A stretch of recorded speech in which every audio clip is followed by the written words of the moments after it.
क्योंकि इसमें सबसे बड़ी दिक्कत क्या है कि इसमें अंग्रेजी का चमत्कार बहुत जोरों से किया गया है। मतलब कि एनसीईआरटी वालों ने डिक्शनरी के सबसे मुश्किल मुश्किल वर्ड इसी पूरे चैप्टर में भर डाले हैं। और एक तो ऐसा इस चैप्टर को रचा गया है कि ना तुम लोग को कोई स्टोरी समझ में आएगी, ना तुम लोग को कोई फ्लो मिलेगा रीडिंग करने पे। मतलब पूरा रीडिंग करने के बाद भी तुम लोग के दिमाग में खिचड़ी से ज्यादा और कुछ नहीं बनेगा। सो इसी वजह से मैं तुम लोग को ये पूरा चैप्टर एकदम इजी वे में एक स्टोरी की तरह बताऊंगा, जिससे कि तुम लोग के दिमाग पे उतना प्रेशर भी ना पड़े। हम लोग पूरा चैप्टर इतने अच्छे से कवर करें कि तुम लोग को बाद में पढ़ने का जरूरत ना पड़े।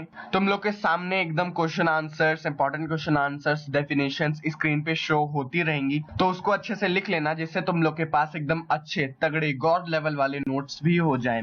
और बस चाय पानी और थोड़े से स्नैक्स लेकर बैठ जाओ और इस वीडियो को शुरू करते हैं।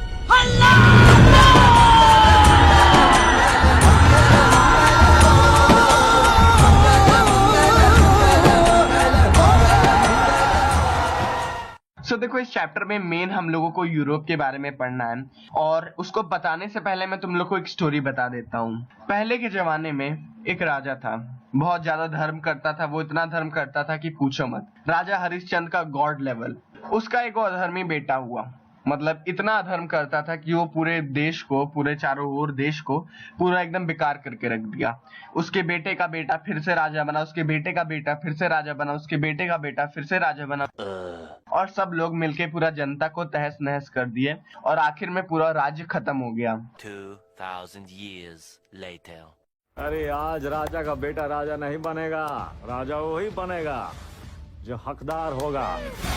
तुम लोगों ने देखा कि हम लोगों ने कितना बड़ा टाइम पीरियड कवर किया। शुरुआत में राजा का बेटा राजा बनता था, लेकिन अभी राजा का बेटा राजा नहीं बनता है। हम लोग खुद चूज कर सकते हैं कि आखिर हम लोग पे राज कौन करेगा, हम लोग के लीडर्स कौन होंगे। तो देखो, इतना चेंज आने में बहुत ज्यादा टाइम लगा था और इसकी शुरुआत यूरोप से हुई थी। इस चैप्टर में हम लोग बेसिकली देखेंगे कि आखिर यूरोप के जो देश थे वो देश बने कैसे। क्योंकि पहले हम लोग की तरह तो किंगडम होता था, राजा है, उसका एम्पायर है, और जहां तक वो अपना क्षेत्रफल है उसका, वहां तक वो राज करता था। और दिक्कत इस बात की थी कि वो लोग परमानेंट नहीं होते थे। आज वो एक जगह का राजा है, कल वो हार गया तो कोई दूसरा राजा होगा। मतलब जनता फिक्स नहीं था, जनता की कोई पर्सनल आइडेंटिटी नहीं थी। मतलब उनके अंदर कोई देशभक्ति वाली फीलिंग नहीं थी। वो लोग राजा के नाम से जाने जाते थे। तुम लोग समझ सकते हो कि टेनिस कोर्ट में जैसे बॉल इधर से उधर जाती रहती है, वैसे ही वहां की जनता, कहीं की भी जनता पहले के टाइम पर राजाओं के बीच में से घूमती रहती थी। आज कोई और राजा है, कल कोई और राजा होगा। उनके पास कोई एक देश टाइप की चीज नहीं थी, एक कोई प्रॉपर नेशन नहीं था, प्रॉपर देश नहीं था। यूरोप में उस टाइम पर धीरे धीरे करके देश बनने शुरू हुए। मतलब प्रॉपर बाउंड्रीज फिक्स्ड होने लग गई, वहां के लोग डिसाइड करने लग गए कि उन पे राज कौन करेगा। ये सब आखिर हुआ कैसे, चिंगारी आखिर भड़की कहां पर। इन्हीं सब झमलों के बारे में हम लोग इस पूरे चैप्टर में देखेंगे। तो देखो, शुरुआत में एक पेंटिंग दिया गया है, उसके बारे में थोड़ा सा पढ़ लेते हैं, फिर हम लोग अच्छे से पूरा चैप्टर में अच्छे से जाएंगे। तो इस पेंटिंग में तुम लोग देखोगे, यहाँ पर कई देशों के लोग एक लाइन में खड़े हुए हैं 26 जनवरी की मिठाई का डिब्बा लेने के लिए। और ऊपर तुम लोग देखोगे एक लेडी डॉन है, सॉरी लेडी गॉड है, जिनके नीचे शेर बैठा हुआ है। इसके बाद उनके पास एक प्लस का साइन भी है, जिससे भूत ऊत भाग जाते हैं। और सारे गॉड उनके तरफ जा रहे हैं। ये हम लोग को क्या दिखाती है कि इस टाइम पर ये जितने भी देश है ना झंडे, इसके बारे में हम लोग आगे पढ़ेंगे, लेकिन अभी कॉमन में बता देता हूँ कि ये सब यूरोप के झंडे हैं। तो ये पेंटिंग हम लोग को बताती है कि सभी लोग एक इक्वल है। देखो, सब लोग एक लाइन से चल रहे हैं और ना कोई ऊपर है ना कोई नीचे है, सब लोग एक के पीछे एक है।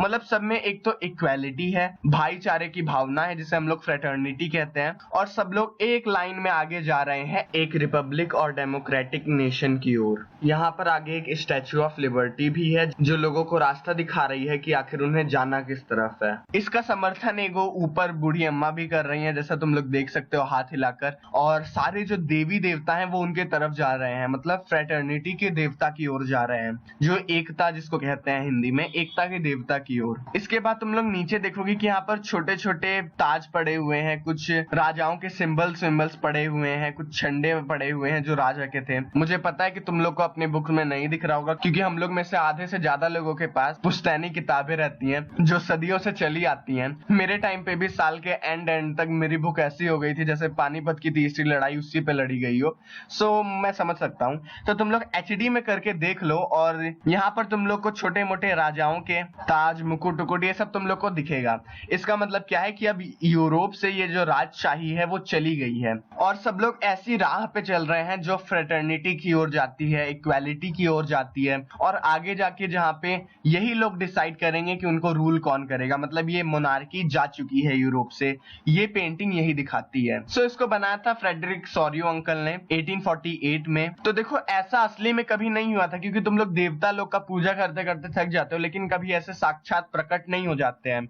ये सिर्फ और सिर्फ एक इमेजिनेशन है। 1848 के टाइम पर ये ऐसा कुछ हुआ नहीं था, ये सारे राजा लोग मरे नहीं थे, लेकिन वहां पर जो कई सारे जो पेंटर्स थे वो ऐसे ही करके पेंटिंग बनाते रहते थे। ये एक इमेजिनेशन था कि हाँ ऐसा होगा, राम राज्य छाएगा, चारों ओर सब लोग इक्वल होंगे, सब लोग खुश होंगे, देवी देवतागण फूल वूल बरसाएंगे। तो उस टाइम पर वहां यूरोप के पेंटर्स ऐसे ही इमेजिनेशंस करते थे कि हाँ कितना अच्छा होगा कि अगर ऐसा होता। तो इसे हम लोग यूटोपिया कहते हैं, जहां पर इमेजिनेशंस के थ्रू हम लोग एक ऐसे वर्ल्ड को दिखाते हैं जहां पर सब लोग सही हों, सब लोग अच्छे हों, सब लोग खुश हों। सो इस पेंटिंग को ध्यान से देख लो, इस पेंटिंग पर भी कभी कभी क्वेश्चन आ जाते हैं। सो अगर मैं एक फायरिंग लाइन बोलूं तो तुम लोग के दिमाग में क्वेश्चन आ रहा होगा कि आखिर ये लोग राजा लोग जो यहाँ पर जिनका मुकुट उकुट गिरा हुआ है, जो ये सिंबल्स गिरे हुए हैं, वो इतने आसानी से तो गिरे नहीं होंगे। वहां के राजाओं ने बहुत कोशिश की होगी कि ये डेमोक्रेसी ना आए। इस चैप्टर में हम लोग यही सब देखेंगे कि ये राजा लोग अपना अस्तित्व बचाने के लिए, अपना ये राजशाही एरिस्टोक्रेसी बचाने के लिए आखिर कितने हद तक गए और कितनी कोशिशें की इन लोगों ने ये एक डेमोक्रेसी और प्रॉपर नेशन पाने के लिए।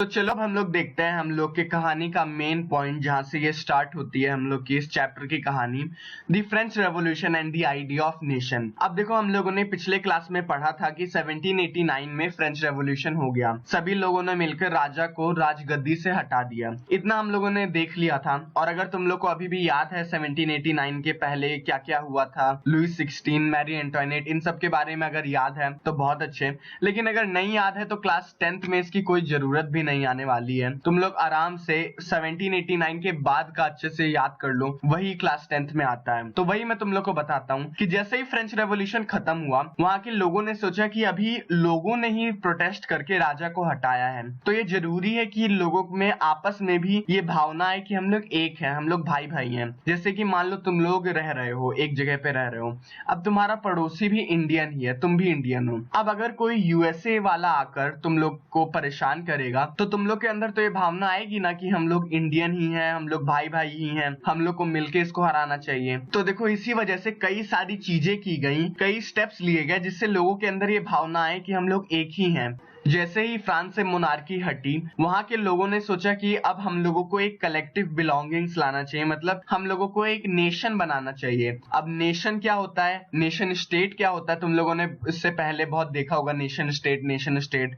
तो देखो नेशन स्टेट यही होता है, एक पार्टिकुलर ग्रुप ऑफ पीपल जो कि एक पार्टिकुलर एरिया में रह रहे हों, उनके अंदर अगर आपस में भाईचारा, आपस में थोड़ा लगाव हो किसी ना किसी तरीके से, और वो लोग अपने आप को एक समझते हों, उसे हम लोग नेशन स्टेट कहेंगे, उसे हम लोग नेशन कहेंगे। अब जैसे कोई इंडियन है तो पूरे इंडिया को समझेगा ही ना कि इंडियन सभी लोग हैं, सभी भारतवासी भाई बहन है, ये सब जो तुम लोग रोज ही प्लेज लेते हो। सो इसी को हम लोग नेशन कहते हैं। जहां के लोगों के अंदर अपनापन वाली फीलिंग हो उसे हम लोग नेशन स्टेट कहेंगे। अब तुम लोग सोच रहे होगे कि समझ में तो आ गया कि नेशन स्टेट क्या है, लेकिन उसको लिखें कैसे? तो उसके लिए डेफिनेशन बहुत बड़े बड़े में तुम लोग को आता रह रहा होगा स्क्रीन पर, उसको लिख लेना। अब इसके बाद हम लोग फिर से अपनी कहानी पे कंटिन्यू करते हैं कि जैसे ही वहां से राजा हटे, लुइस 16 हट गए, मोनार्की हट गई, तो वहां के लोगों ने कई सारी चीजें की, जैसे कि नया ट्राई कलर फ्लैग लाया गया। पहले के टाइम का फ्लैग राजा को बिलोंग करता था, मतलब राजा उसको बनाता था, जिसमें उसी की फोटो, उसी के सिंबल्स लगते थे। लेकिन अब तो राजा हट गया, तो वहां के लोगों ने एक ट्राई कलर फ्लैग चूज किया जो सभी को एकता की फीलिंग लाता था कि सब लोग एक हैं। नया फ्लैग लाया गया। इसके बाद कई हाइंस कई ओथ बनाए गए, मतलब कि जैसे तुम लोग रोज प्लेज लेते हो कि हम सब भारतवासी, ये सब वो सब, तो ऐसे ही करके कई प्लेज, कई गाने बनाए गए जिससे वहां के लोगों को लगे कि हाँ हम लोग एक ही हैं, हम लोग एक ही देश के वासी हैं। इसके बाद द आइडिया ऑफ ला पैट्री एंड ले सिटोयन लाया गया। ला पैट्री का मतलब होता है द फादरलैंड, तुम लोग के बुक में भी लिखा हुआ है। तो जैसे हम लोग यहाँ पर भारत माता मानते हैं, वैसे वहां पर वो लोग फादरलैंड मानने लग गए कि ये पूरा पितृ देश है, ये लोग फादरलैंड है, ये पूरा हम लोग उसके बेटे हैं। इसके बाद ले सिटोयन मतलब दी सिटीजन्स, हम लोग आपस में भाई भाई ही हैं, सब हम लोग एक ही हैं। अब इसके बाद इस टॉपिक से तुम लोग का 5 मार्क्स और 3 मार्क्स का क्वेश्चन मैंने तुम लोग को बता दिया कि आखिर फ्रेंच रेवोल्यूशन के बाद कौन कौन से चेंजेस आए और क्या क्या स्टेप्स लिए गए लोगों के अंदर एक फीलिंग लाने के लिए, नेशन स्टेट बनाने के लिए। ये सब तुम लोग को पता चल गया। अब 1 मार्क्स का एक क्वेश्चन इसमें आता है कि स्टेट जनरल जो थे उनका नाम बदलकर नेशनल असेंबली रख दिया गया। इसको बस याद कर लो, रट लो, कहीं लिख लो, इसको अच्छे से रट लो। अब देखो जैसे ही ये फ्रांस में सब लोग एक हो गए, वहां के कुछ छोटे मोटे ग्रुप्स जैसे जैकोबिन क्लब जो बना था, हम लोगों ने क्लास 9th में जिसके बारे में पढ़ा था, उन्होंने सोचा कि फ्रांस में तो सब लोग एक हो गए, अब क्यों ना उसको और देशों में भी फैलाया जाए और आजू बाजू में भी बता दिया जाए कि नेशन स्टेट बन सकता है, हम लोग राजा से मुक्ति पा सकते हैं, हम लोग एकता वाली फीलिंग जगा सकते हैं ये स्टेप्स करके। ड्यूक मेटरनिक अंकल ने एक ये कह दिया कि जब फ्रांस छींकता है तो पूरा यूरोप को जुकाम हो जाता है। When France sneezes, rest of the Europe catches cold। अब इसका मतलब क्या है कि फ्रांस में जो कुछ भी होता है उससे पूरे यूरोप में उसका प्रभाव जाता है। जैसे कि यहाँ पर ये मोनार्की हटा तो वही जैकोबिन क्लब जैसे छोटे मोटे लोग चारों ओर फैलाने लग गए कि हाँ हम लोग इसको, राजशाही को, मोनार्की को हटा सकते हैं। इतना समझ में आ गया। अब देखो इसी बीच में आते हैं नेपोलियन। नेपोलियन आर्मी में था फ्रांस के, फिर इसके बाद वो प्रमोशन लेते लेते आखिर में उसने फ्रांस पे रूल करना शुरू कर दिया, वो एम्परर बन गया और उसने डिक्टेटरशिप ले आई। अब देखो स्टार्टिंग में क्या हुआ, नेपोलियन जैसे ही राजा बना उसने बहुत सारी रेवोल्यूशनरी चेंजेस लाए सोसाइटी में, कई सारे बड़े बड़े बदलाव लाए और उसने अपने एक सेट ऑफ रूल्स निकाले, अपने सेट ऑफ बदलाव निकाले, जिसे हम लोग नेपोलियनिक कोड या फिर सिविल कोड ऑफ 1804 के नाम से जानते हैं। अब देखो सिविल कोड में कई सारी चीजें थी जिसे हम लोग नेपोलियनिक कोड भी कहते हैं, कंफ्यूज मत हो जाना। उसमें क्या हुआ, प्रिविलेजेस बेस्ड ऑन बर्थ हटा दिए गए, मतलब बचपन से किसी को स्पेशल अधिकार नहीं मिलेंगे, राजा का बेटा अब राजा नहीं बनेगा, राजा वही बनेगा जो हकदार होगा। इसके बाद इक्वालिटी बिफोर लॉ स्थापित कर दी गई, मतलब सभी कानून के सामने सब लोग इक्वल हैं, कोई ऊंचा कोई नीचा ये सब नहीं। राइट टू प्रॉपर्टी को इम्पोज किया गया। इसके बाद फ्यूडल सिस्टम को एबॉलिश कर दिया गया है, जो पहले राजतंत्र वाले सिस्टम थे इन सबको एबॉलिश कर दिया गया। ट्रांसपोर्टेशन और कम्युनिकेशन सिस्टम को इम्प्रूव किया गया। इसके बाद ट्रेड बैरियर्स हटा दिए गए। ये 3-4 चीजें थी जो तुम लोग को स्क्रीन पर भी दिख रही होंगी। वीडियो पॉज करो और एक और बार रीडिंग मार लो जिससे तुम लोग के दिमाग में बैठ जाए। इसको याद करके अच्छे से लिख भी लो कॉपी में, जो कि नोट की तरह काम करेगा, क्योंकि सिविल कोड या फिर नेपोलियनिक कोड बहुत इंपॉर्टेंट है। 3 to 5 मार्क्स में ये पूछा ही जाता है। हम लोग अपनी कहानी में इतना आगे तक आ गए हैं कि नेपोलियन राज करने लग गया और उसने सब अच्छे अच्छे रूल्स बना दिए, अच्छे अच्छे लॉज बना दिए। वहां की जनता भी स्टार्टिंग में खुश थी और आसपास के जो देश थे उस पर भी उसने कैप्चर करना शुरू किया, उस पर भी उसने कब्जा करना शुरू किया। अब वो एक्सपैंड करता गया। अब देखो जैसे ही जैसे नेपोलियन अपने इलाके को बढ़ाना शुरू किया, आसपास के जो बड़े बड़े एम्परर्स थे, बड़े बड़े जो किंगडम्स लेके बैठे हुए थे जैसे ब्रिटेन, प्रुशिया, रशिया, उन लोगों ने ये सोचा कि फ्रांस में तो गलत होने लग गया, हम लोगों के खिलाफ ये सब चीजें जा रही हैं, हम लोगों के खिलाफ हवा बहने शुरू हो रही है। अब कैसे बह रही है इसको भी समझ लो। देखो नेपोलियन एक खुद से बना हुआ राजा था, वो किसी राजा के खानदान में वो पैदा नहीं हुआ था। अब बाकी देशों में क्या प्रथा थी जहां पर मोनार्की थी कि राजा का बेटा राजा बनता था। अब जो बाकी देश थे उन लोगों को धीरे धीरे लगा कि अगर जैसा फ्रांस में हुआ है, अगर ये आइडिया पूरे यूरोप में फैल जाएगा तो ऐसी ही चीजें होती जाएंगी, मतलब लोग अपने आप से ही राजा को हटाना शुरू कर देंगे। इसी वजह से प्रुशिया, रशिया, ऑस्ट्रिया, यहाँ के जो एम्परर्स थे, बड़े बड़े एम्परर्स, उन्होंने सोचा कि ये जो नई प्रथा आ रही है कि लोग ही चूज करें कि कौन लीडर होगा या फिर राजा को छोड़ के और कोई रूल करे, ये गलत है, क्योंकि आगे कभी ना कभी तो उनके गद्दी पे भी आफत आनी थी, उनके गद्दी पे भी दिक्कत आनी थी। इसी वजह से उन्होंने सोचा कि इसको हम लोगों को अपोज करना चाहिए,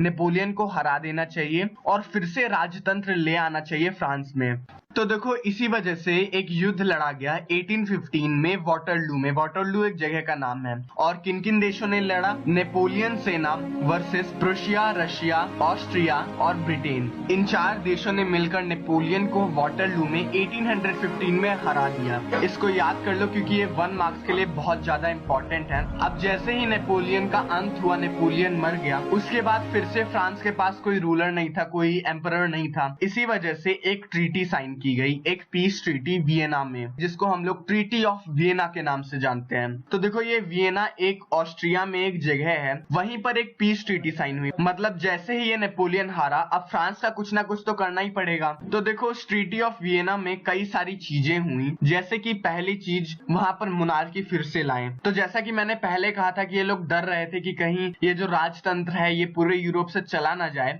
इसी वजह से इन्होंने पहला काम किया कि वहां पर जो फ्रांस है वहां पर फिर से बर्बन बिस्कुट डायनेस्टी फिर से शुरू कर दी। सेकंड चीज वो हुई कि नेपोलियन ने जितने भी चेंजेस किए थे और जितने भी देश नेपोलियन ने कब्जियाए थे, उन सभी को फ्रांस को वापस लौटाना पड़ा और फ्रांस को बढ़ने से रोक दिया गया। मतलब अब फ्रांस के लिए एक फिक्स्ड बाउंड्री तय कर दी गई कि तुम लोग आगे बढ़ नहीं सकते हो। ट्रीटी ऑफ वियना पर भी क्वेश्चन आते रहते हैं, तो अच्छे से जो स्क्रीन पर तुम लोग को ट्रीटी ऑफ वियना के 3-4 पॉइंट दिख रहे हैं उसको अच्छे से लिख लो और पॉज करके एक बार फिर से पढ़ भी लो, क्योंकि एसएसटी में टीचर कहानी पढ़ के नंबर नहीं देता है। अगर तुम लोग के आंसर में कुछ फैक्ट्स नहीं रहेंगे तो नंबर तुम लोग को उतना फुल नहीं मिलेगा। इसी वजह से जो जो लिखा आ रहा है उसको एक बार पढ़ भी लिया करो। सो यही 2-3 मेजर चेंजेस थे जो कि ट्रीटी ऑफ वियना में लिए गए। ये 1815 में हुआ था, मतलब जस्ट नेपोलियन के मरने के बाद। एक और बार रिवाइज करवा देता हूँ, आराम से ध्यान से सुनो। स्टार्टिंग में फ्रेंच रेवोल्यूशन हुआ, राजा हटा। राजा हटने के बाद नेशन की फीलिंग जगाई गई। इसके बाद नेपोलियन आ गया। नेपोलियन ने अपने दायरे बढ़ाए। कई सारे देश, प्रैब देशों को लगा कि अरे अब तो मोनार्की जाने वाली है, राजतंत्र जाने वाला है, इसी वजह से पहले नेपोलियन को हराओ, उसको मरवा दो। तो लड़ाई हुई, ये लोग जीते, फिर ट्रीटी ऑफ वियना साइन हुई। ट्रीटी ऑफ वियना में कई सारी चीजें साइन हुई जो तुम लोगों ने अभी तक लिख लिया होगा मुझे लगता है। इधर तक तुम लोग को कहानी अच्छे से समझ में आ गई होगी।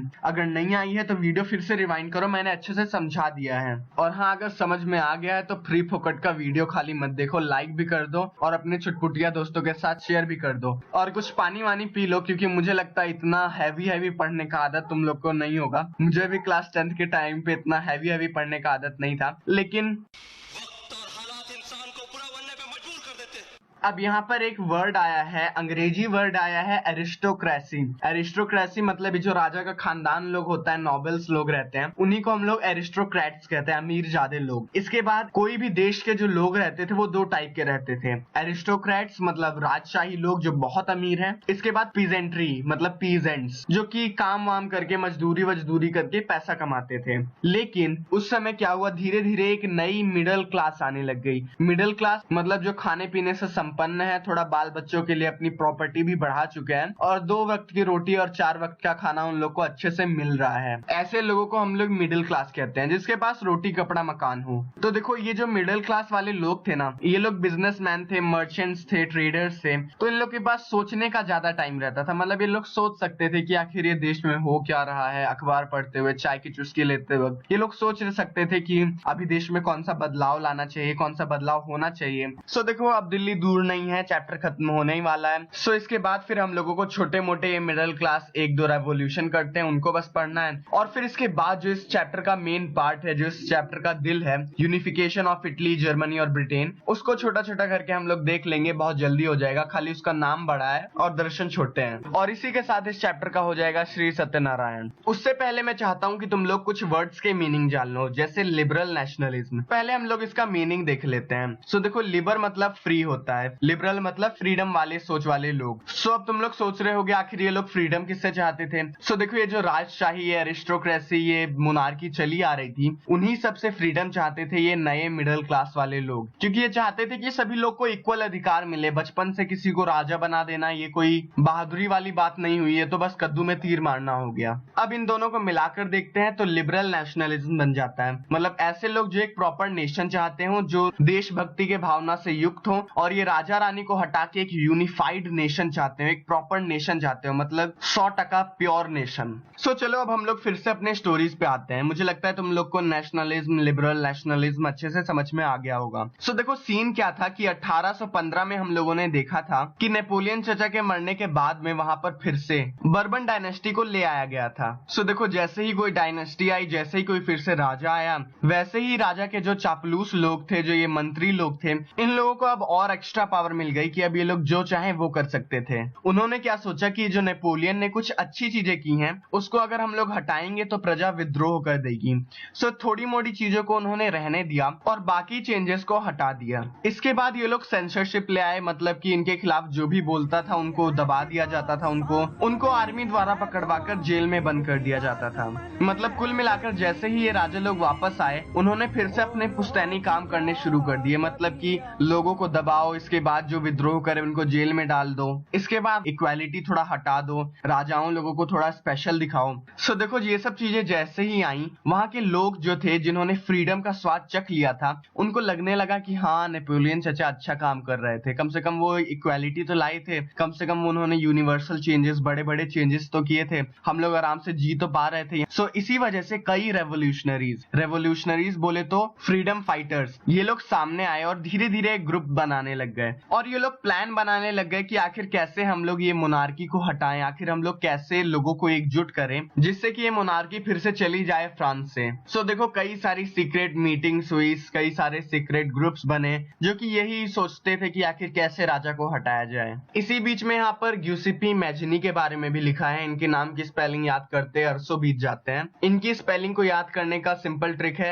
Giuseppe Mazzini, अलग अलग करके याद कर लो, याद हो जाएगा। ये बहुत महान इंसान है, इनके बारे में हम लोग आगे बात करेंगे यूनिफिकेशन ऑफ इटली के टाइम पे। सो इन्हें अभी हम लोग छोड़ देते हैं। अब यहाँ से हम लोगों के चैप्टर का एकदम तड़कता फड़कता सा पार्ट शुरू होने वाला है, क्योंकि इसमें हम लोग देखेंगे कि आखिर ये 1830 से लेके 1848 के बीच में क्या क्या रेवोल्यूशन हुए। हम लोगों ने पहले देखा था कि ये लोग जो मिडिल क्लास लोग थे, ये लोग आजादी चाहते थे, कई रेवोल्यूशनरीज आजादी चाहते थे मोनार्की वनार्की से। सो देखो ये लोग 1830 तक आते आते इतने गर्म हो गए, प्रेशर कुकर टाइप से। बस एक छोटी सी चिंगारी चाहिए और उस दिन तो आग ही लग गई कि आखिर में 1830 से एकदम भूचाल ही आ गया यूरोप में। सो देखो ये एज ऑफ रेवोल्यूशन की दौर की शुरुआत होती है 1830 में जुलाई से। जुलाई में क्या होता है, ये जो बर्बन बिस्कुट डायनेस्टी दोबारा रिस्टोर की गई थी 1815 में, उसको हटा दिया जाता है इन्हीं लिबरल रेवोल्यूशनरीज के द्वारा, और इसके बाद कॉन्स्टिट्यूशनल मोनार्की आ जाती है जैसे पहले भी हुआ था, और इस बार राजा बनते हैं लुइस फिलिप। सो देखो जैसे मेटर्निक अंकल ने कहा था कि जब फ्रांस चीखता है तो पूरे यूरोप को जुकाम हो जाता है, वैसे ही जैसे यहाँ फ्रांस में ये बर्बन डायनेस्टी को हटाया गया, वैसे ही बेल्जियम वालों ने सोचा कि अब हम लोगों को भी आजादी चाहिए ही चाहिए। ब्रुसेल्स जो कि बेल्जियम की राजधानी है, उन्होंने भी रेवोल्यूशन करके ब्रिटेन से आजादी पा ली। इसके बाद ग्रीस जो कि एक देश था जो कि ऑटोमन एम्पायर की गुलामी झेल रहा था, उसने भी रिवोल्ट करके आजादी पा ली, और आखिर में 1832 में ट्रीटी ऑफ कॉन्स्टेंटिनोपोल ने उसे एक इंडिपेंडेंट नेशन घोषित कर दिया। मतलब फ्रांस में अभी बस तेल ही गर्म हुआ था और बाकी देशों ने कूद के झम से तड़का ही लगा दिया। मीन्स तुम लोग देख सकते हो कि फ्रांस पूरे यूरोप पे कैसा प्रभाव डालता था उस टाइम पर। सो इतना समझ में आ गया। अगर नहीं समझ में आया है तो वीडियो को 20 सेकंड फिर से रिवाइंड कर लो और फिर से देख लो, जिससे तुम लोग को अच्छे से याद भी हो जाए। अब इसके बाद हम लोग देखेंगे the romantic imagination and national feeling. अब देखो ये जो रेवोल्यूशनरीज थे ना, जो कि बरसों से लड़ते आ रहे थे राजाओं के खिलाफ, उन्होंने धीरे धीरे सोचना शुरू किया कि अब देखो ये मारपीट करने से, राजा लोगों को हटाने से अब कुछ खास फायदा नहीं हो रहा है, हम लोगों को रूट में चेंजेस करने पड़ेंगे। मतलब कि वहां की जो जनता है उनके अंदर एक फीलिंग जगानी पड़ेगी। हम लोगों को ये सभी जनता से बताना पड़ेगा कि हम लोग एक ही हैं, हम लोगों पे कोई और राज नहीं कर सकता, हम लोग इक्वल ही हैं। सो इसी को हम लोग नेशनल फीलिंग जगाना कहते हैं। अब रोमांटिसिज्म क्या होता है? सो एक पार्टिकुलर एरिया के अंदर कल्चर की मदद से, कुछ गानों की मदद से, लोक गीतों के मदद से वहां के लोगों के अंदर एकता वाली फीलिंग जगाने को हम लोग रोमांटिसिज्म कहते हैं। मुझे लगता है तुम लोग को इतना अच्छे से समझ में आ गया होगा कि फ्रांस में 1830 में वहां पर बर्बन डायनेस्टी जो रिस्टोर हुई थी उसको हटा दिया गया, लुइस फिलिप को राजा बनाया गया, और इसके बाद 2 देश आजाद हो गए, ग्रीस आजाद हो गया और बेल्जियम आजाद हुआ। सो मुझे लगता है इतना तुम लोगों को अच्छे से समझ में आ गया होगा। अब चलो आगे देखते हैं। Hunger summer hardship and popular revolt. अब देखो जितना तुम लोग को यहाँ तक चैप्टर इजी लग रहा था ना, अब वो सब निकलने वाला है। अब देखो इससे आगे की जो कहानी है, जो 2-3 पेज में आगे जो कहानी दी गई है, वो थोड़ी सी कंफ्यूजिंग है, मतलब बहुत ही कंफ्यूजिंग है, और लगभग आधे से ज्यादा बच्चों की यहीं पर लंका लगती है। सो मैं कोशिश करूंगा कि तुम लोग को थोड़ा अच्छे से समझ में आ जाए कि आखिर इसमें दिया क्या हुआ है। अपने घुटनों के दिमाग को एक्टिवेट करो और मेरी बातों को सुनते रहो।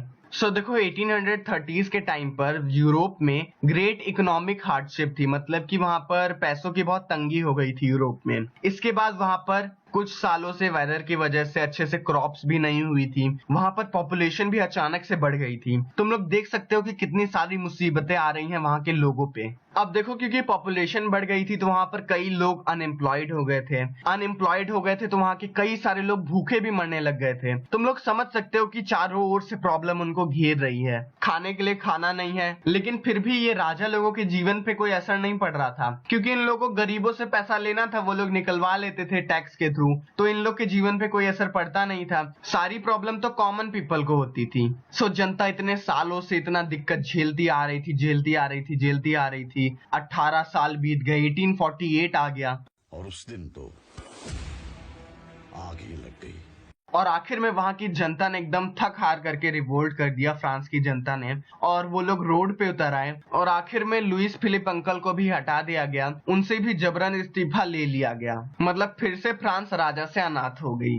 अब आखिर में फ्रांस की जनता ने थक हार कर सोचा कि अब बहुत हो गया, डिक्टेटरशिप भी आ गई, मोनार्की भी आ गई, हम लोगों ने कॉन्स्टिट्यूशनल मोनार्की भी देख ली, कुछ काम नहीं किया, अब हम लोग रिपब्लिक बनेंगे। मतलब कि जैसा आज भारत है वैसा फ्रांस हो गया उस टाइम पर। आदमी आजाद है, देश भी स्वतंत्र है, राजा गए रानी गई, अब तो प्रजातंत्र है।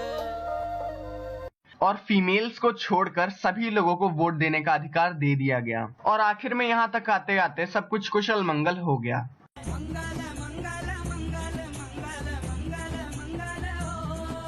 अब फिर से मेटरनिक अंकल की बातों को याद करो। उन्होंने कहा था कि जब फ्रांस छींकता है तो पूरे यूरोप को जुकाम हो जाता है। वैसा ही सेम हुआ, जैसे ही फ्रांस में रेवोल्यूशन हुआ, जैसे ही वहां के लोगों ने अपने आप को रिपब्लिक कर लिया, वैसे ही पूरे जो यूरोप के जो देश थे उनके अंदर भी चुल मच गई राजाओं से आजाद होने की। और आखिर में जो बड़े बड़े देश थे जो कि यूनाइट नहीं हुए थे, जैसे जर्मनी, इटली, पोलैंड और ये ऑस्ट्रिया हंगेरी, जिन पर एम्पायर रूल कर रहे थे, जिन पर एम्परर रूल कर रहे थे, वहां पर भी लोगों ने क्या किया कि ग्रुप बनाकर वो लोग राजा से बोलने गए कि अब तुम हट जाओ, जैसे फ्रांस में लोग हट गए वैसे ही तुम लोग हट जाओ वरना हम लोग हटा देंगे। लेकिन इस बार सीन कुछ और था। वहां के जो राजा लोग थे उन्होंने आर्मी का इस्तेमाल किया और सभी लोगों को पीट पाट के वापस भेज दिया। अच्छा, अब देखो इस टॉपिक से एक मेन क्वेश्चन ये आता है कि आखिर कारण बताओ क्यों 1848 का ये लिबरल लोगों का रेवोल्यूशन क्यों फेल हुआ, उन्हें आजादी क्यों नहीं मिली। इसका मेन आंसर ये है कि उनका जो रिवॉल्ट था वो सिर्फ कुछ ही लोगों ने किया था, कुछ पढ़े लिखे लोगों ने, मिडिल क्लास के लोगों ने किया था। पीजेंट्स या फिर जो छोटे मोटे वर्कर्स थे, जो गरीब लोग थे, उनका सपोर्ट उन्हें नहीं मिल पाया था। इसी वजह से एक मास मूवमेंट नहीं बन पाया था। कुछ लोग थे, वो लोग राजा से आजादी मांगने गए और राजा ने उनको दे दी आजादी। अब देखो जर्मनी में भी कुछ ऐसा ही हुआ। वहां पर भी लोग फ्रैंकफर्ट में गए और वहां पर उन्होंने एक नेशनल असेंबली बनाने के लिए वोटिंग की और 831 जो जीते हुए मेंबर्स थे वो लोग भी नाचते गाते हुए गए पार्लियामेंट में अपना हक लेने के लिए, क्योंकि अब वो लोग तो जीत के आए थे, वो लोग राजा को हटाना चाहते थे। अब उन लोगों को थोड़ी बहुत मेजोरिटी भी मिल गई थी। लेकिन अंत में क्या हुआ, फ्रेडरिक विलियम फोर्ड जो कि उस टाइम के किंग थे, उन्होंने इन लोग की पिटाई लगवाई और इन लोग को वापस घर भेज दिया। लेकिन इस कहानी में एक छोटा सा टुकड़ा ये भी था कि 1848 के लिबरल रेवोल्यूशन में वुमेन्स ने भी बढ़ चढ़कर पार्टिसिपेट किया था, लेकिन उन्हें उतना रिप्रेजेंटेशन नहीं मिला। तुम लोग यहाँ पर भी देख सकते हो कि जो ये पार्लियामेंट की फोटो है उसमें वुमेन्स को सिर्फ और सिर्फ दर्शक के रूप में दिखाया गया है। हालांकि उनका योगदान था लेकिन उनको सिर्फ और सिर्फ दर्शक ही दिखाया गया है। इस बात को भी तुम लोग अपने दिमाग में रखना, हो सके किसी जन्म के पाप की वजह से इस बार ये क्वेश्चन आ जाए। थोड़ा बहुत याद रखना, वैसे कई सालों से ये क्वेश्चन आया नहीं है। अब देखो एक क्वेश्चन तुम लोग के छोटे से दिमाग में आ रहा होगा कि क्या ये रेवोल्यूशन सच में फेल हुआ था। इसका आंसर होगा नहीं, वैसे रियल में तो हुआ ही था, लेकिन वहां के राजाओं को धीरे धीरे लगने लग गया था कि लोग भी किसी तरीके से रेवोल्यूशन कर सकते हैं, अब पानी सर से ऊपर जाने वाला है।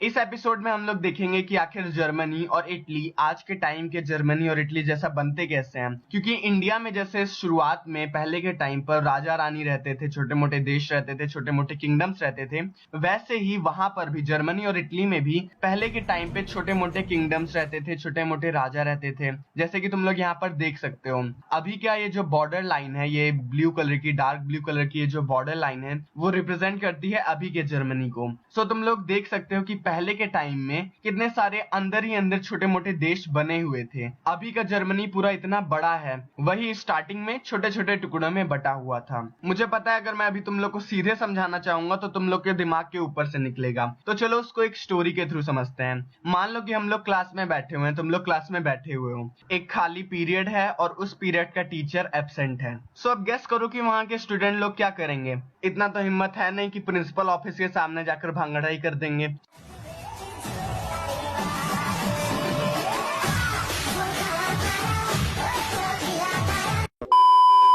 सो फाइनल रिजल्ट क्या आएगा कि कुछ 4-5 बच्चे, 6-7 बच्चे का ग्रुप्स बन जाएगा और वो लोग एक एक कोने में चिड़िया उड़, घोड़ा उड़ ये सब खेलते रहेंगे। मतलब उस सिचुएशन को फील करो, मतलब वहां पर घुस जाओ, उस चिड़िया उड़, रानी उड़ के खेल में घुस जाओ, तो तुम लोग क्या फील करोगे। तुम लोग हमेशा सोचोगे कि कोई ना कोई टीचर आ जाएगा, लेकिन तुम लोग खेल भी रहे हो। मतलब मन में तुम लोग को लगेगा कि हाँ चलो पढ़ाई के टाइम पर तुम लोग को गेम्स मिल गया फ्री का, लेकिन थोड़ा सा मन के अंदर दर्द तो होगा ही ना कि उतना पूरा खुली आजादी नहीं मिला, अभी भी डर है कि कोई टीचर ना आ जाए। मतलब तुम लोग खुश तो हो कि तुम लोग छोटे छोटे ग्रुप्स बनाकर बैठ गए हो, लेकिन पूरी आजादी नहीं मिली हुई है। अब अगर उसी में कोई हिम्मत वाला बलि का बकरा खड़ा होकर बोल दे कि मैं गेम्स टीचर से जाकर गेम्स मांगूंगा, तो सभी लोग तो उसको सपोर्ट करेंगे ही कि जाओ जाओ, हाँ हाँ बहुत अच्छे। मतलब जितना भी छोटा मोटा ग्रुप्स रहेगा सब लोग सोचेगा कि चलो इसका सपोर्ट करते हैं, जिससे कम से कम आजादी वाला गेम्स तो मिलेगा। वही कहानी था उस टाइम के जर्मनी का। सभी लोग छोटे मोटे खुश थे, मतलब छोटे छोटे ग्रुप्स थे, छोटे छोटे किंगडम्स थे, सभी लोग खुश थे, लेकिन वो कहते हैं ना आजादी वाला फीलिंग, वो फीलिंग नहीं था। अब उस फीलिंग को बताने के लिए वो चिड़िया उड़, घोड़ा उड़ वाले सिचुएशन में अपने आप को रखोगे, तब पता चलेगा कि कैसी फीलिंग होती है। सो उसी फीलिंग के बीच में एक एम्पायर सामने आता है, प्रशियन एम्पायर, या फिर कहें तो प्रशिया सामने आता है। प्रशिया के राजा थे केसर विलियम वन। बोलो जुबान केसरी। केसर मतलब राजा रानी को कहते हैं वहां की लैंग्वेज में। अब उन्होंने क्या सोचा कि हम लोग यूनिफाइड तो करेंगे ही, मतलब ये पूरे जर्मनी पे मैं राज करूंगा ही। इसी वजह से उन्होंने अपने चीफ मिनिस्टर को बुलाया और आदेश दिया कि किसी न किसी तरीके से इस पूरे जर्मनी को मेरे अंडर ले आओ, इस पूरे जर्मनी को यूनाइट कर दो। अब चीफ मिनिस्टर बोले तो नवरत्न टाइप का मिनिस्टर, मतलब कि खासम खास मिनिस्टर, सबसे बड़ा मिनिस्टर। तो उस टाइम पे चीफ मिनिस्टर थे ऑटो वन बिस्मार्क। उन्होंने बेड़ा उठाया और 7 साल के अंदर उन वीर बहादुर ने 3 जंग लड़े और सभी देशों को आजाद करवाकर यूनिफाइड कर लिया। अब तुम लोग सोचोगे कि ये बेगानी शादी में अब्दुल्ला दीवाना जैसा बात क्यों, जब उनको जर्मनी आजाद करवाना था तो वो लोग ऑस्ट्रिया और ये फ्रांस से क्यों लड़ने लग गए। तो देखो सिंपल सी बात है कि जिस देश के हाथ में पावर आ जाती है ना, वो आसपास के छोटे मोटे देशों को कैप्चर कर लेता है। वैसे ही ये ऑस्ट्रिया, डेनमार्क और ये जो फ्रांस थे, उन्होंने जर्मनी के छोटे मोटे स्टेट पे ऐसे कब्जा करके रखा हुआ था। सो इसी वजह से जरूरी था कि पहले हम लोग बाहर से आए हुए ये जो राजा रानी है, इन सब लोग को पहले हम लोग भगा दें। सो ऐसा ही हुआ और आखिर में जर्मनी हो गया यूनिफाइड। तो देखो बस इतना ही था, कहानी इतनी है। तुम लोग को एनसीईआरटी में लंबी चौड़ी अंग्रेजी का चमत्कार दिखाया गया है। सो देखो उतना अंग्रेजी का चमत्कार देखने की जरूरत नहीं है। सिंपल सा जो तुम लोग के ऊपर स्क्रीन पर आ रहा होगा ये क्वेश्चन आंसर्स, उसको अच्छे से लिख लो और यूनिफिकेशन ऑफ जर्मनी में पूरा इतना ही छाप दोगे ना तो फुल मार्क्स में से फुल मार्क्स मिलेगा, ये मेरी गारंटी है। सो इसी के साथ हम लोग का यूनिफिकेशन ऑफ जर्मनी का पार्ट यहीं पर खत्म होता है। इसके अगले एपिसोड में हम लोग यूनिफिकेशन ऑफ इटली करेंगे।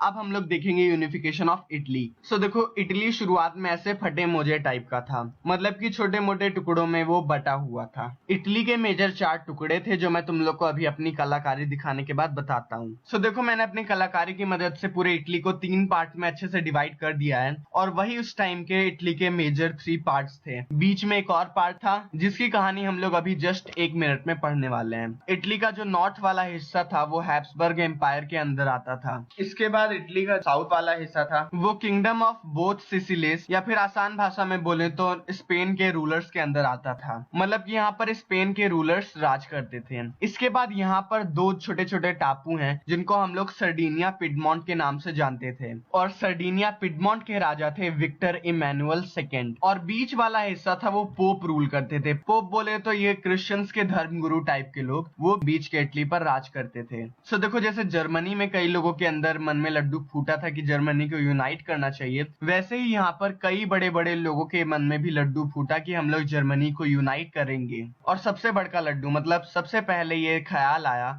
ग्यूसिपी मेजिनी को। सो देखो ग्यूसिपी मेजिनी ये चाहते थे कि पूरा इटली एक यूनाइटेड नेशन बनना चाहिए। इसी वजह से उन्होंने कई सारे सीक्रेट सोसाइटीज जैसे कि यंग इटली, यंग यूरोप नाम की सोसाइटीज भी खोल रखी थी जिससे वो इस काम को धीरे धीरे बढ़ा सके। लेकिन आखिर में ग्यूसिपी मेजिनी फेल हो जाते हैं इटली को यूनाइट करने में। इसके बाद इसका बेड़ा उठाते हैं सर्डिनिया पिडमोंट के राजा विक्टर इमैनुअल टू। अब देखो ये जो सर्डिनिया पिडमोंट है ना ये असली राजा था पूरे इटली का। मतलब कि यही एक ऐसा देश था जो कि असली में इटली का था। बाकी देश तो बाहर से आए थे, कुछ लोग स्पेन के रूलर्स थे, कुछ लोग दूसरे एम्पायर्स के लोग। मतलब कि ये जो पूरा इटली था वो इन्हीं लोगों को सर्डिनिया पिडमोंट को बिलोंग करता था। अब देखो जैसे ही विक्टर इमैनुअल टू के मन में ये ख्याल आया कि हम लोग को इटली को यूनाइट करवाना चाहिए तो उन्होंने अपने चीफ मिनिस्टर कैवोर को काम पर लगाया, कहा कि तुम इटली को यूनाइट करवा दो। सो देखो ये जो चीफ मिनिस्टर कैवोर थे इनकी पहुंच दूर दूर तक थी, इनके फ्रांस के साथ बहुत अच्छे रिलेशन थे।